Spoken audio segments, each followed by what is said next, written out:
குஜராத்தில் கடந்த சில நாட்களாக பெய்து வரும் கனமழையால் பல்லாயிரக்கணக்கான மக்கள் கடுமையாக பாதிக்கப்பட்டிருக்கிறார்கள்.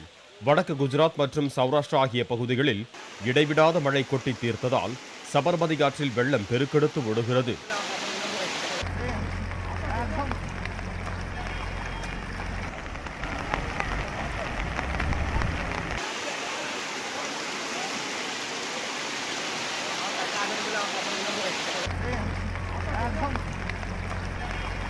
பனஸ்காந்தா, சபர்காந்தா, அனந்த், பதான், வல்சாத் ஆகிய மாவட்டங்களில் வெள்ள நீர் சூழ்ந்திருப்பதால் பேருந்து மற்றும் ரயில் போக்குவரத்து நிறுத்தப்பட்டுள்ளன.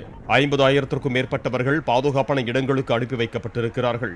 மீட்பு பணியில் ராணுவம், விமானப்படை, தேசிய பேரிடர் மீட்பு குழுவினர் ஈடுபடுத்தப்பட்டிருக்கிறார்கள். குடியரசுத் தலைவர் பதவியேற்பு நிகழ்ச்சிக்கு சென்றிருந்த முதலமைச்சர் விஜய் ரூபானி வெள்ள நிலைமை குறித்து பிரதமரிடம் எடுத்துரைத்தார்.